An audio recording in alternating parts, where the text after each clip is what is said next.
एक बंदा आया और उसने कहा कि बच्चे लाखों की भीड़ में कि बच्ची की इतनी परेशान थी और मैं राम दरबार के पास खड़ी थी, मैं रोए जा रही थी। तो मुझे पता पड़ा था कि गुरुजी आ रहे हैं, तो मैं बता नहीं सकती मेरी खुशी का ठिकाना क्या था। वो ही गाना मेरे मुंह पे आ रहा था कि मेरे घर राम आ रहे हैं। मैं बाबा जी के लिए भैया मैं तो बहुत पागल हूँ। मेरा नाम अरुणा चौहान है। कब से जुड़ी हैं आप बागेश्वर? 11 महीने। क्यों लगा आपको कि आपको बागेश्वर धाम जुड़ना चाहिए? क्या इंसिडेंट हुआ आपका? कुछ लाइफ में जैसी प्रॉब्लम्स होती हैं वो सेम प्रॉब्लम्स चल रही थी, तो बाबा जी के साथ जुड़े। जब से वो प्रॉब्लम शॉर्ट आउट होने लगी तो लगा कि कोई साथ में है जो हमारे साथ चल रहा है। बहुत बाबा जी ने मतलब साक्षात हमें महसूस हुआ। कैसे मिलना हुआ आपका बागेश्वर गुरु जी से? क्या एक्चुअली मैं अप्रैल में मैं हर महीने जाती हूँ। मैंने मतलब बाबा जी से कुछ मांगा हुआ है जो पूरा होगा। मैं हर महीने जाती हूँ और बाबा के यहाँ मैं पेशी करती हूँ।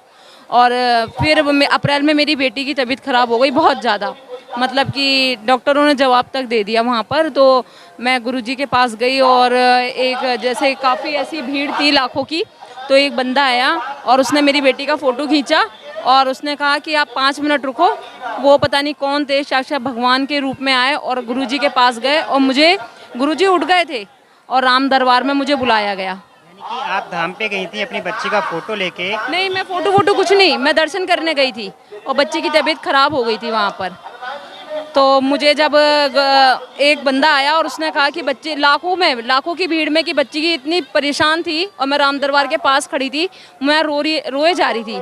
तो उसने मेरी बच्ची का फ़ोटो खींचा और राम दरबार के अंदर गया और गुरुजी ने उठ गए थे गुरुजी, और उन्होंने मुझे पर्सनली बुलाया और मेरी बच्ची को उन्होंने आशीर्वाद दिया, मुझे भभूति दी सन्यासी बाबा की, और मेरी बच्ची उस टाइम 40% ठीक हो गई।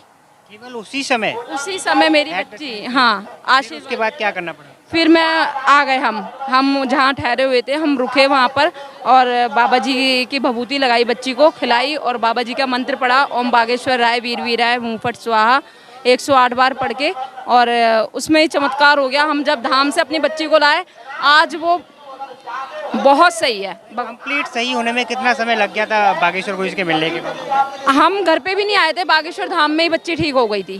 तो यहाँ आपने कितने हॉस्पिटल के चक्कर काटे थे? कितना पैसा यहाँ लगा? पे जब बच्ची 5 दिन की थी, मैं उसी दिन से चक्कर लगा रही हूँ हॉस्पिटल के। और लगभग कितना पैसा खर्च कर चुके? कोई गिनती नहीं है, बर्बाद हो गए थे। यानी आपने तो साक्षात चमत्कार देखा है, लेकिन फिर भी कुछ लोग कहते हैं कि बाबा तो ये सब ढोंग फैलाते हैं, भभूति वगैरह कोई काम नहीं करते। जो ये ऐसा बोलता है ना वो बेवकूफ़ है। बाबा अगर दिल से मानो ना तो पत्थर में भी भगवान जग जाता है। ये तो इंसान है, ये तो पूरा साक्षात महसूस होता है। तुम किसी को मानोगे वो ईश्वर है, वो महसूस होते हैं। उन्होंने मेरी बच्ची ठीक करी है। लेकिन लोग बोलते हैं कि जो बाबा जब पर्चा बनाते हैं तभी कृपा होती है, लेकिन आपका तो पर्चा नहीं बनाता, फिर कैसे? बस दिल से मानते हैं। हमारे कुल देवता भी हनुमानी जी हैं। अभी हम बाहर कुछ लोगों से मिले थे, वो कह रहे थे कि बाबा अगर कथा करते हैं वहाँ तक सही है, लेकिन ये जो दरबार लगाते हैं वो सब झूठ है, पाखंड है, अपने लोगों को बैठा देते हैं वहाँ पे। मेरे 3 बच्चे हैं और मैं दिव्य दरबार, मेरे हस्बैंड वर्किंग है और मैं हाउस वाइफ हूँ, क्योंकि मैं तो उन बच्चों को ही देखूंगी। अब मैं इतनी पागल हूँ दिव्य दरबार के लिए कि मैं ऐसा मुझे लग रहा है कि मैं आज रात को यहीं बैठ जाऊँ। मैं बाबा जी के लिए तो भैया मैं तो बहुत पागल हूँ और मैं मानती हूँ, और मैं तो उन लोगों को ये कहती हूँ कि दिल से मानोगे भाई तुम्हारी भी पूरी होगी। आज के टाइम में सब इंसान परेशान है। आप अभी बागेश्वर गुरु जी का 27वां जन्मदिन निकला है, केवल 27 साल के हैं। बागेश्वर गुरु जी को आप क्या देखते हैं? गुरु बोलते हैं, कुछ लोग बाबा बोलते हैं, कुछ लोग संत बोलते हैं, कुछ भाई बोलते हैं, कुछ बेटा बोलते हैं। आप किस रूप में देखते हैं? मैं तो गुरुजी और भाई के रूप में देखती हूँ। अच्छा, बागेश्वर गुरु जी हमेशा कुछ डायलॉग बोलते रहते हैं और जो भक्तों के लिए अलग ही कुछ डायलॉग है उनके, पटरी के बड़े, लेकिन कुछ लोग इसका गलत मतलब निकालते हैं, बोलते हैं ये उन्हें भक्तों के। बुंदेलखंड भाषा है वो। नॉर्मली ऐसे तो अभी दिल्ली वालों को पागल बोला तो सब पागल थोड़ी ना है, वो तो उनका प्यार का है। वो प्यार से बोल रहे हैं, अपना प्यार दे रहे हैं। हम अपने बच्चों को नहीं बोलते, हम अपने बच्चों को बोलते हैं चलो तुम पागल हो गए हो क्या, खड़े हो जाओ पढ़ लो। अपने बच्चों को जब हमें राइट है तो गुरुजी को भी राइट है।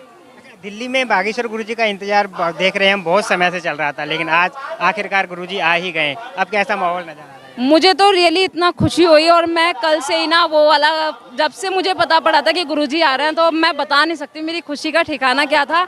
वो ही गाना मेरे मुंह पे आ रहा था कि मेरे घर राम आ रहे हैं। ये आज हो गया, आज आ गया वो सपना, वो पूरा हो गया। हमारे घर राम ही आए। आपने तो अपनी आंखों से सभी चमत्कार देखे हैं। जो लोग अभी तक बागेश्वर धाम से नहीं जुड़े हैं उनके मैं लिए तो कोई कहती हूँ कि जुड़ो और जो तुम्हारी परेशानी है उस परेशानी को खत्म करो। आज जितना हर एक बंदा जितना भी ये टेंट में दिख रहा है, ऐसा कोई बंदा नहीं होगा जिस पे परेशानी ना हो। परेशान तो आजकल सभी हैं। एक बार धाम पे जाके देखो, वो परेशानी खत्म होती है। अच्छा, आप कुछ लोग पर्सनली बुला लिया था, लेकिन जो लोग नहीं मिल पाते हैं गुरुजी से, गुरुजी उनको नहीं बुला पाते हैं अपने गुरुजी कहते हैं मेरे पास आओ या मत आओ, तुम धाम पे जाओ, तुम्हारी परेशानी वहीं पे सॉर्ट आउट हो जाएगी, खत्म हो जाएगी वहाँ पे परेशानी। विश्वास रखो। पेशी पूरा करना आवश्यक है या नहीं? पेशी किस तरीके की पेशी? जैसे कि बागेश्वर गुरुजी बोलते हैं, पर्चा बन जाता है कि आपको 21 बार धाम पे आना नहीं, है। ऐसा कुछ भी नहीं है। ऐसा गुरुजी ने कुछ नहीं बोला। गुरुजी ने कहा है कि जो मान रहा है वो जाए धाम पे। वो गुरुजी को, भगवान को, बागेश्वर धाम को मत्था टेके जाए, अपनी मनोकामना पूरी करे, परिक्रमा करे, सन्यासी बाबा की विभूति लगाए। हम तो यही कहते हैं, बहुत सच्चा है ये। जिसके साथ में ऐसे कोई इंसिडेंट हो जाते हैं, जैसे आपने बताया आपकी बच्ची ठीक हो गई या किसी का कोई केस चल रहा होता है वो ठीक हो जाता है, तो उनको बोलते हैं बागेश्वर गुरुजी स्वयं भगवान है। आप क्या मानते हैं? मैं तो, अब कई तो हनुमान जी मानता है, मैं तो श्री राम मानती हूँ। जब मेरे फेस टू फेस आए तो मेरे तो जुबानी ये लग रहा था मैं गूंगी हो गई। मैं देखती चली गई थी उनको, अब मेरे शब्द नहीं निकले थे। उन्होंने पूछा मुझसे, बहन क्या नाम है तुम्हारा, क्या नाम है, मेरे शब्द ही नहीं निकले थे। तब मैं रोने लग गई। उन्होंने चुप कराया, फिर बच्ची पे आशीर्वाद दिया, फिर उसके बाद पूछा क्या है। चलिए, धन्यवाद। सीता सीताराम।